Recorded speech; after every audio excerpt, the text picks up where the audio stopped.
Hello everyone, welcome to Arya Bhishak classes. मैं doctor Preeti आप सबका बहुत बहुत स्वागत करती हूँ आज की क्लास में। आज हम साइकोलॉजी के एमसीक्यूज डिस्कशन करने वाले हैं। पिछले क्लासेस में हम लोगों ने 400 तक एमसीक्यूज डिस्कशन किए थे। आज की क्लास में हम 401 से 470 तक क्वेश्चंस डिस्कस करेंगे। ओके, सो ये सारी वीडियोस आपको प्लेलिस्ट में मिल जाएगी। आप प्लेलिस्ट में जाइए, वहां पे साइकोलॉजी जो सब्जेक्ट है, मेंटल हेल्थ का जो सब्जेक्ट है, उसे आप सिलेक्ट कीजिए। उसमें आपको सारे वीडियोस मिल जाएंगे साइकोलॉजी की। तो ये उसी का ही कंटिन्यूएशन वीडियो है आगे का।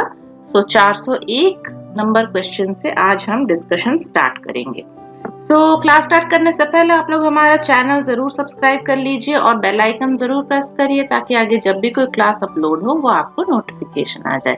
और आप लोग हमें जरूर बताइए कि आप लोग कहाँ से हमारी वीडियो देख रहे हैं, कौन सी क्लास में आप पढ़ते हैं, कौन से कॉलेज में पढ़ते हैं। ओके, ताकि हमें भी पता चले कि हमारी वीडियोस कहाँ कहाँ तक पहुंच रही हैं, है ना।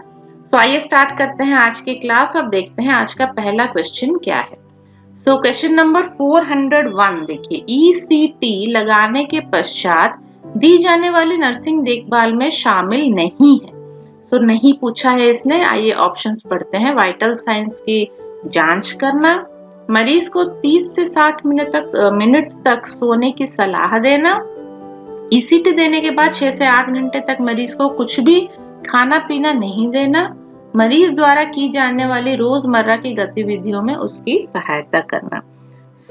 यहाँ पे जो आपका नहीं पूछा है, ठीक है, तो वाइटल साइंस तो आपको जरूर जांच करने हैं। और मरीज एक बार ईसीटी लेता है तो उसके बाद आधे घंटे से 1 घंटे तक उसको आराम से रेस्ट करने के लिए, सोने के लिए बोलना चाहिए। 6 से 8 घंटे तक, इसके बाद नहीं, 6 से 8 घंटे पहले से उसको खाना या पीना नील ओरली उसको करना चाहिए, बाद में नहीं करना चाहिए, ठीक है। तो ये ऑप्शन सी आपका यहाँ पे सही आंसर होगा, क्योंकि इसने बाद में करने को बोला है, जबकि ईसीटी लेने से पहले आपको उसको नील ओरली रखना है, उसको कुछ भी खाने पीने की चीजें नहीं देनी। और ऑप्शन डी भी आपका करना चाहिए। तो यहाँ पे ऑप्शन सी आपका सही आंसर होगा।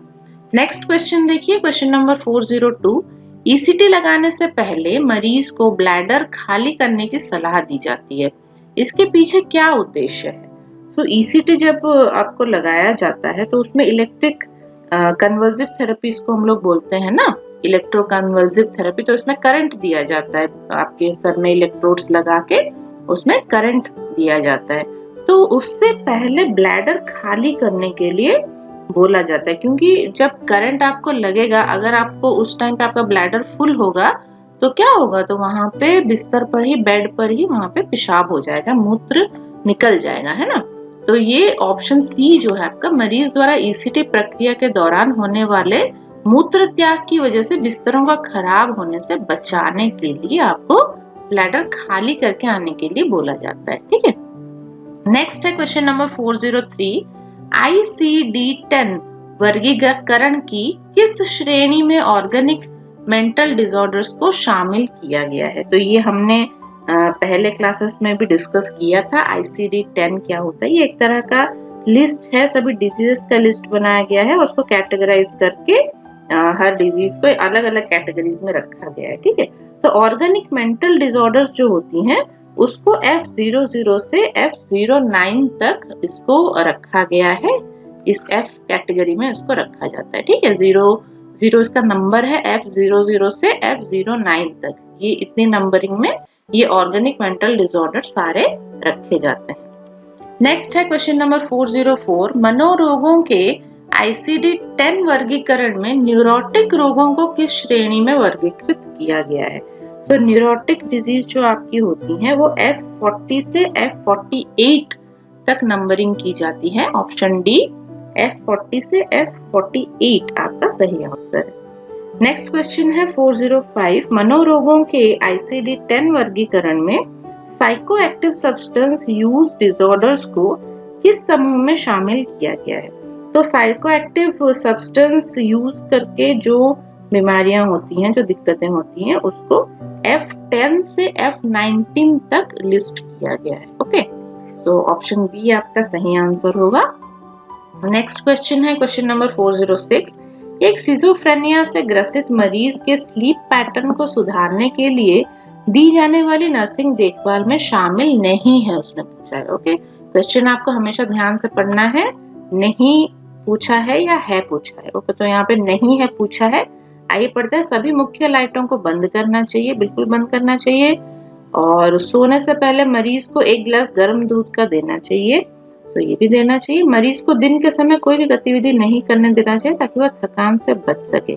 ऐसा नहीं है, दिन में उसको जो उसकी जो नॉर्मल गतिविधियां हैं, अपना नॉर्मल वर्क मरीज को खुद करना है। मरीज को शांत एवं ठंडा वातावरण प्रदान करना चाहिए, ये भी सही है। तो ये जो ऑप्शन सी है ये आपका देखभाल में शामिल नहीं है, ठीक है। तो मरीज को अपना सारा वर्क नॉर्मली करने देना चाहिए। उसके बाद आता है क्वेश्चन नंबर 407। एक मनोरोगी को चोट से बचाने के लिए एक साइकेट्रिक नर्स के रूप में आप क्या कदम उठाएंगी?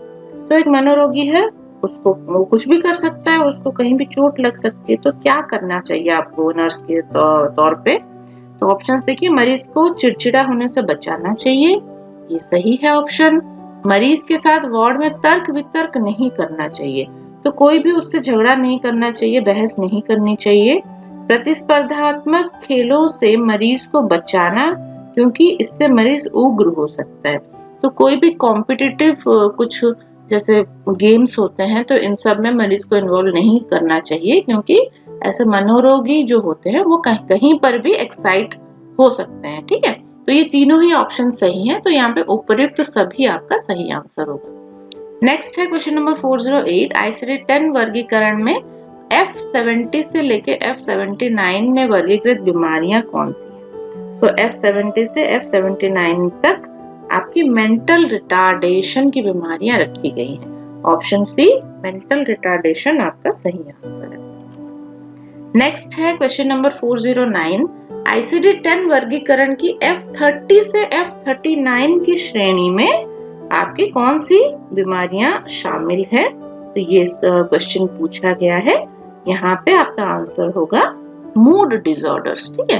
तो F30 से लेके F39 तक मूड डिसऑर्डर्स आपकी लिस्ट की जाती है। क्वेश्चन नंबर 410 देखिए। ICD-10 वर्गीकरण की श्रेणी F20 से F29 में शामिल मनोरोग हैं।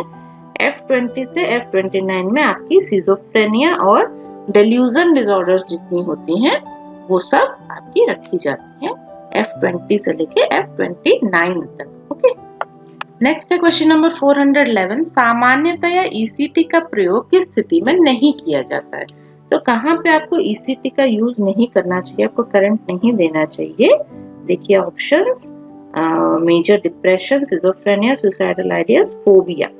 फोबिया में आपको ECT नहीं देना चाहिए। अगर उसको डर है, फोबिया है, वो डरता है करंट से, तो वहां पे अगर आप उसको ECT लगाएंगे तो क्या होगा, वहां पे उसको दिक्कत और बढ़ जाएगी। ओके, नेक्स्ट है क्वेश्चन नंबर 412। डिफेंस मैकेनिज्म का प्रकार जिसमें संवेगात्मक भावनाएं शुरुआत में संवेग उत्पन्न करने वाले ऑब्जेक्ट से कम खतरनाक ऑब्जेक्ट की तरफ स्थानांतरित कर दी जाती हैं, तो उसको क्या बोला जाता है? इस प्रोसेस को बोला जाता है विस्थापन। विस्थापन, ऑप्शन ए विस्थापन आपका सही आंसर होगा। नेक्स्ट है क्वेश्चन नंबर 413। अंगूर खट्टे हैं, ये किस डिफेंस मैकेनिज्म का उदाहरण है? तो ये आपके औचित्य स्थापन या रैशनलाइजेशन का एग्जाम्पल है। ओके, ऑप्शन सी रैशनलाइजेशन आपका सही आंसर होगा। नेक्स्ट है क्वेश्चन नंबर 414। साइकेट्रिक नर्सिंग में पहली बार MSc नर्सिंग किस वर्ष में शुरू हुई थी? तो ये 1975 में शुरू हुई थी MSc नर्सिंग। ऑप्शन ए आपका सही आंसर होगा। क्वेश्चन नंबर 415 देखिए। साइकेट्रिक नर्सिंग में डिप्लोमा की शुरुआत किस वर्ष हुई थी? 1983 में ये हुआ था। ये आप लोग याद रखिएगा, कॉमन सेंस की बातें हैं। आपकी BSc, MSc, डिप्लोमा, ये सारे जो कोर्सेस हैं उसके बारे में पूछा गया है। नेक्स्ट है क्वेश्चन नंबर 416। उस व्यक्ति को मानसिक रूप से स्वस्थ व्यक्ति कहेंगे। तो स्वस्थ व्यक्ति हम किसे कहेंगे? जिसे स्वयं की समस्याओं का परिज्ञान हो। तो ये स्वस्थ व्यक्ति है। स्वस्थ व्यक्ति होगा तो उसे पता होगा कि उसको क्या क्या परेशानी है ना। उसके बाद देखिए जो ऑप्शंस है, जो रोग संबंधी लक्षण प्रदर्शित नहीं करता हो, अपने लक्षण दिखाता नहीं हो, छुपाता हो, तो ये ये मानसिक रूप से स्वस्थ नहीं होता है। जो स्वयं को मूलभूत आवश्यकताओं की पूर्ति करने में सक्षम हो, ठीक है, ये भी मानसिक रूप से स्वस्थ नहीं होता है।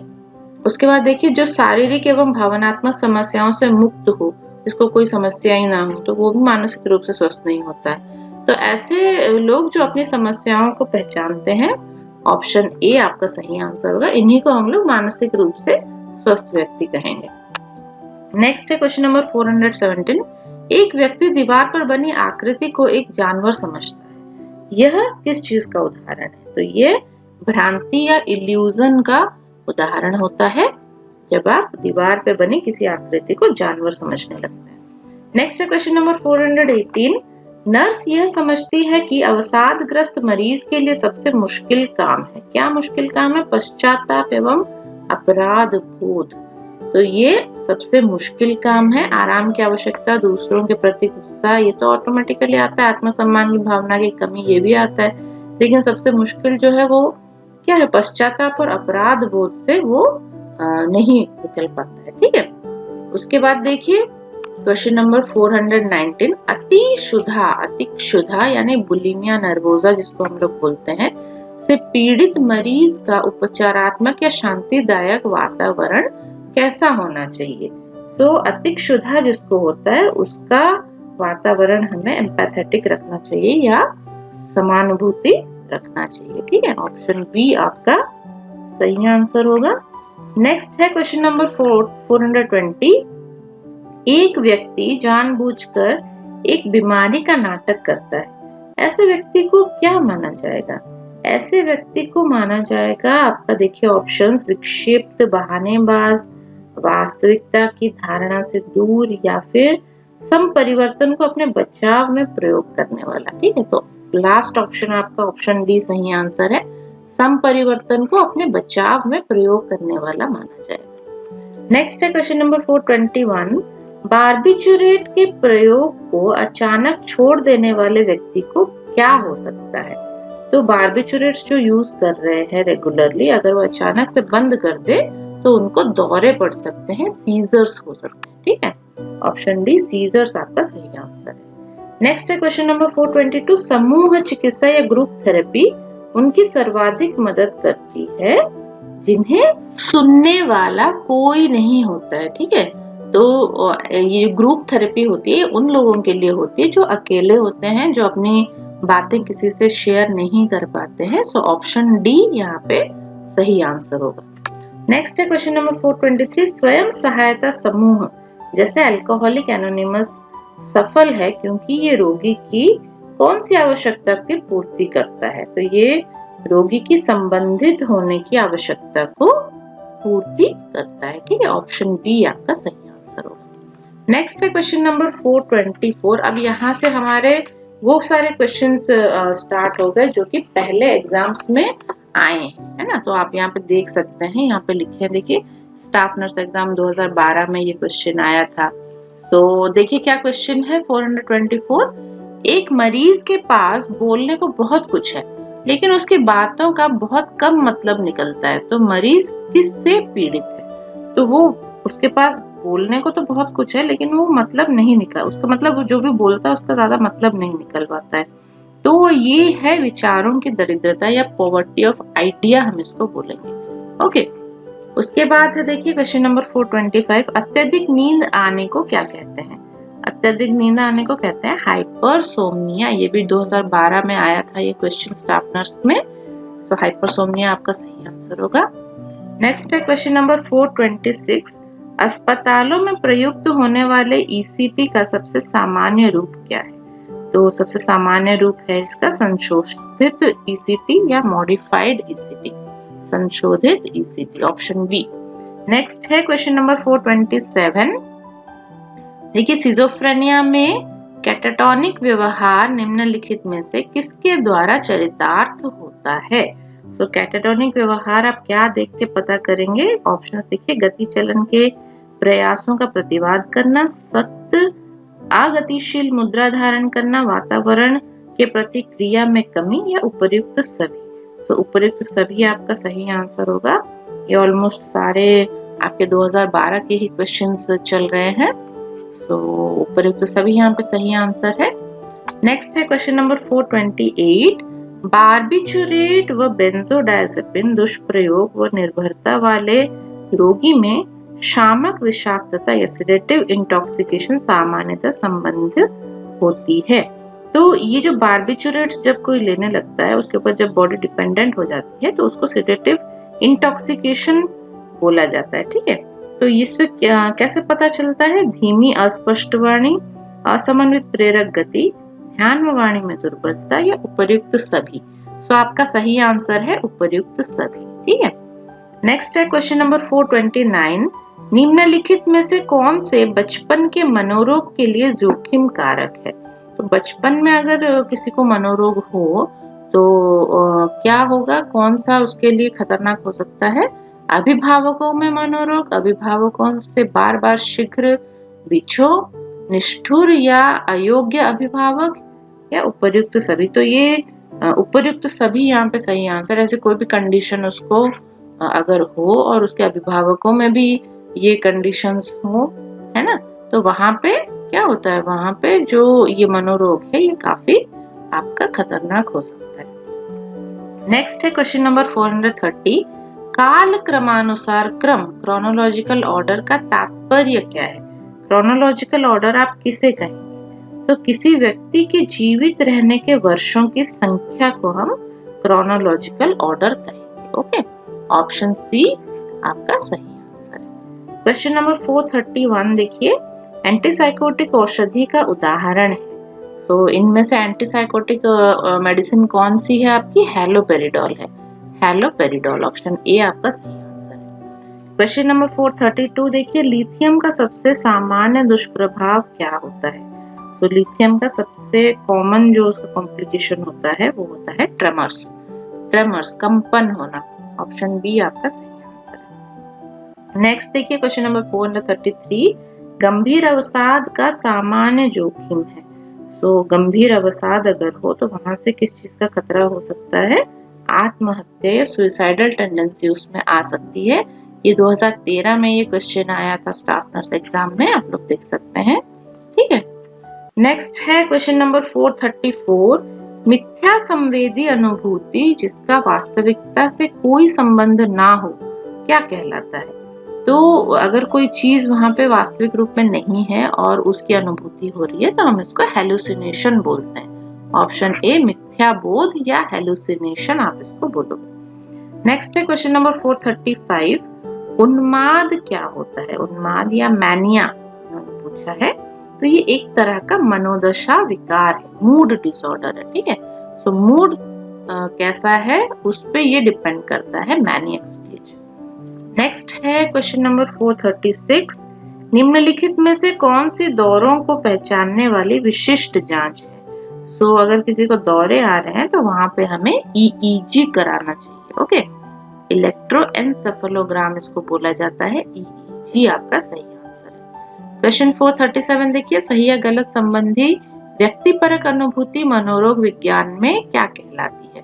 तो सही या गलत का जिसको ज्ञान होता है, अगर उस चीज को हम लोग मनोरोग विज्ञान के दृष्टि से देखें तो उसको हम लोग नैतिकता या मोरालिटी बोलेंगे। ओके, तो नैतिकता किसी पेशेंट की कैसी है ये उसके सही और गलत के ज्ञान को दर्शाता है। ठीक, नेक्स्ट क्वेश्चन है क्वेश्चन नंबर 438।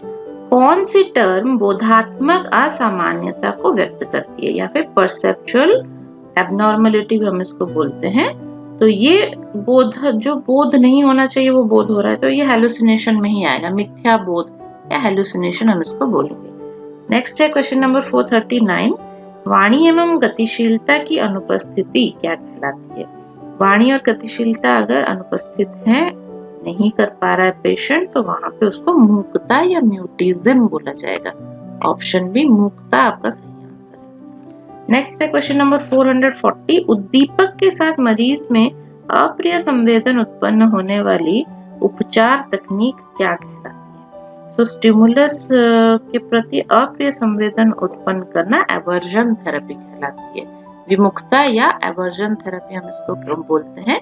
ये RUHS MSc नर्सिंग एग्जाम में आया था 2013 में, और काफी इंपॉर्टेंट क्वेश्चन है। उसके बाद देखिए क्वेश्चन नंबर 441, मनोरोग विशेषज्ञ एवं अन्य पेशेवरों के मध्य बहुसंदर्भन या मल्टीपल रेफरल क्या कहलाता है। ठीक है, तो ये है आपका क्वेश्चन। ऑप्शंस देखिए, स्टीयरिंग, पिंग पोंगिंग, गैंगिंग या टूटिंग पूछा गया है। तो यहाँ पे आपका आंसर होगा पिंग पोंगिंग। अगर मल्टीपल रेफरेंस कोई दे रहा है तो हम उसको पिंग पोंगिंग बोलेंगे। ओके, नेक्स्ट है क्वेश्चन नंबर 442, डेथ, क्षीणता या इम्पेयरमेंट ईसीटी का सामान्य दुष्प्रभाव है। तो ईसीटी अगर कोई बार बार ले रहा है तो उसकी मेमोरी धीरे धीरे खराब होने लगती है। तो स्मृति की इम्पेयरमेंट या स्मृति की क्षीणता होने लगती है। नेक्स्ट है क्वेश्चन नंबर 443, निम्नलिखित में से कौन सा ईसीटी के लिए संकेत है। तो कहाँ पे आपको ईसीटी करनी चाहिए। 2014 का ये क्वेश्चन है, 2014 में आया था। तो आत्महत्या के खतरे के साथ अगर गंभीर अवसाद हो तो वहां पे आपको ईसीटी करना चाहिए। ओके, ऑप्शन ए आपका सही आंसर है। नेक्स्ट है क्वेश्चन नंबर 444, ईसीटी का मुख्य दुष्प्रभाव क्या है। रेट्रोग्रेड एमनेशिया या प्रतिगामी विस्मरण, यही इसको मेमोरी लॉस भी हम लोग बोल सकते हैं। ओके, नेक्स्ट है क्वेश्चन नंबर 445, एक मरीज कहता है कि सीबीआई उसको मारने वाली है। ये किस चीज का उदाहरण है। तो इस तरह का एग्जाम्पल अगर कोई दे रहा है तो हम उसको पीड़न मिथ्या विश्वास का यानी परसिक्यूशन, डिल्यूजन ऑफ परसिक्यूशन हम उसको बोल सकते हैं। Okay, option C delusion of persecution आपका सही आंसर होगा। मतलब उसको मिथ्या विश्वास है, मिथ्या विश्वास से वो पीड़ित है। ओके, नेक्स्ट है क्वेश्चन नंबर 446, मनोरोग विज्ञान में प्रयुक्त अवसाद की सबसे सटीक परिभाषा क्या है। तो क्या है इसकी परिभाषा, देखिए, किसी प्रिय वस्तु के खोने की प्रतिक्रिया में मनोदशा में एक गड़बड़। बिल्कुल सही है। तो डिप्रेशन हमें तभी होता है जब हम अपनी किसी प्रिय वस्तु को खो देते हैं। ठीक है, तो ऑप्शन ए आपका सही आंसर होगा। नेक्स्ट क्वेश्चन पे चलते हैं, ये है 447, हैलोपेरिडोल का मुख्य दुष्प्रभाव क्या है। हैलोपेरिडोल में एक्स्ट्रा पिरामिडल रिएक्शन देखने को मिलते हैं। So extra pyramidal reaction, option C आपका सही आंसर होगा। नेक्स्ट है क्वेश्चन नंबर 448, काल्पनिक अनुभूतियां क्या कहलाती है। काल्पनिक अनुभूतियों को हम लोग हेलुसिनेशंस कहते हैं। हेलुसिनेशन से बहुत क्वेश्चन पूछे जाते हैं एग्जाम में, सो ये आप अच्छे से पढ़िएगा और याद रखिएगा। क्वेश्चन नंबर 448 देखिए, इलेक्ट्रोकॉन्वल्सिव थेरेपी या ईसीटी किसके उपचार के लिए प्रयोग की जाती है। ये आपके मेजर डिप्रेसिव डिसऑर्डर्स के लिए प्रयोग की जाती है। जब डिप्रेशन बहुत ज्यादा हो वहां पे ईसीटी लगाई जाती है। नेक्स्ट है क्वेश्चन नंबर 450, एनोरेक्सिया नर्वोसा की सबसे गंभीर जटिलता क्या है। एनोरेक्सिया नर्वोसा से मृत्यु का अधिक जोखिम रहता है, यानी मृत्यु का खतरा रहता है। ठीक, ऑप्शन ए मृत्यु आपका सही आंसर है। नेक्स्ट है क्वेश्चन नंबर 451, मरीज की अभिमुखता एवं स्मरण क्षमता के आंकलन के लिए कौन सी जांच करनी चाहिए। सो ओरिएंटेशन और रिकॉलिंग कैपेसिटी जानने के लिए हमें क्या करना चाहिए, मिनी मेंटल स्टेटस एग्जामिनेशन इसको बोलते हैं। मिनी मेंटल स्टेटस एग्जामिनेशन हमें करना चाहिए। ऑप्शन सी आपका सही आंसर है। क्वेश्चन नंबर 452 देखिए, पीड़न संबंधी मिथ्या विश्वास या डिल्यूजन ऑफ परसिक्यूशन में क्या होता है। तो डिल्यूजन ऑफ परसिक्यूशन में मरीज को लगता है कि सीबीआई उसे मार देगी। ठीक, तो ऑप्शन ए आपका सही आंसर होगा। नेक्स्ट है क्वेश्चन नंबर 453, अधूरी आवश्यकताएं चिंता को जन्म देती हैं जो कि व्यक्ति को कार्य के लिए प्रेरित करती है। क्रिया मुख्यतः की जाती है।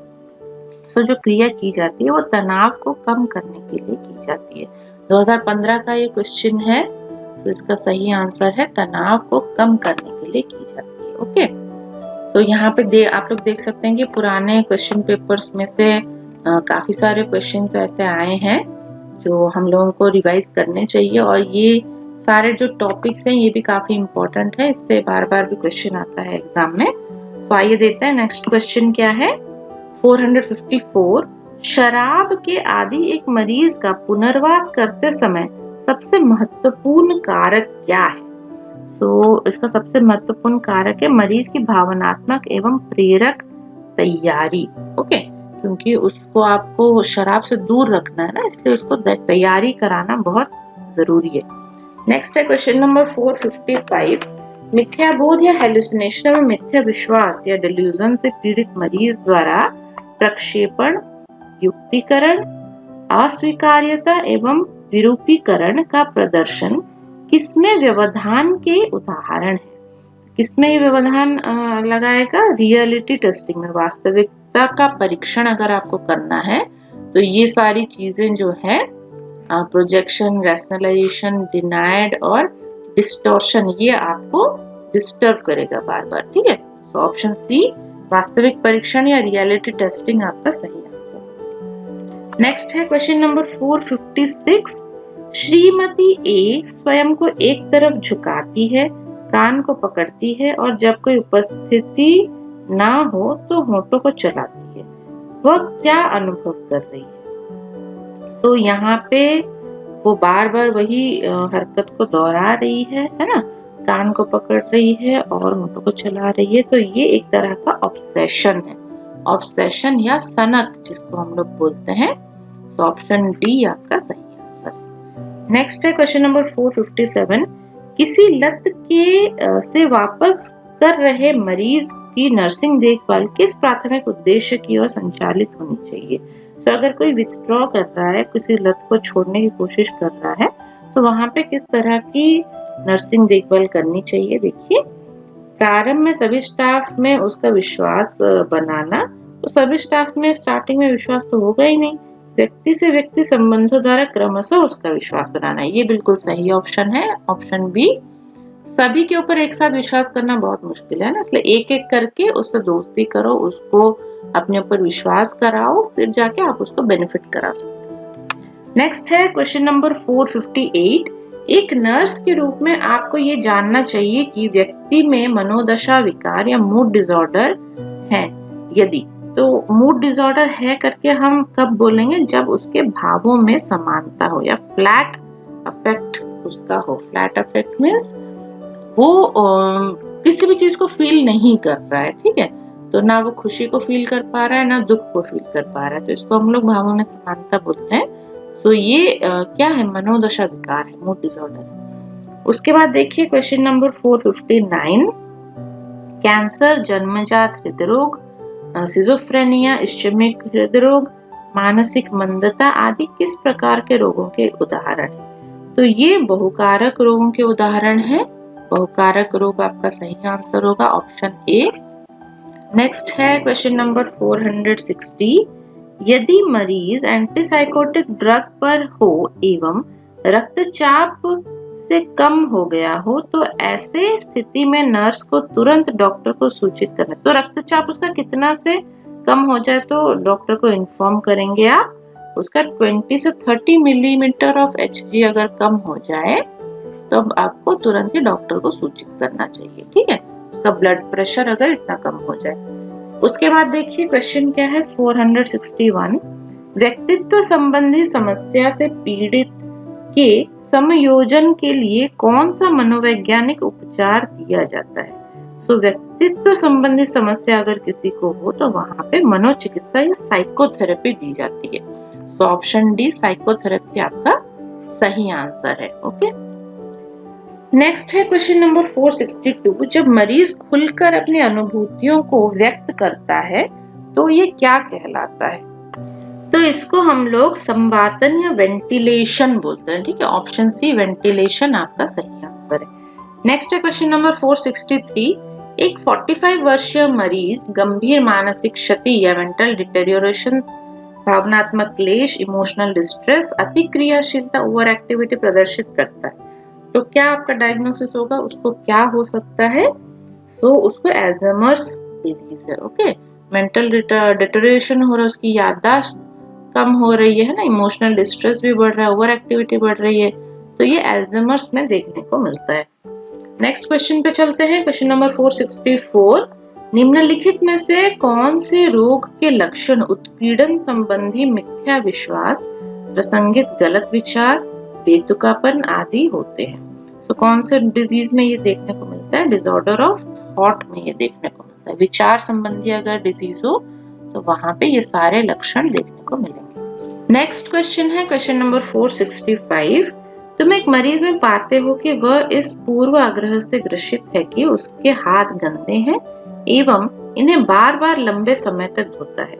यह किसका उदाहरण है? तो बार बार अगर रिपीटेडली कोई कुछ काम करता है तो हम उसको ऑब्सेशन बोलते हैं। ऑब्सेशन या सनक उसको बोला जाता है।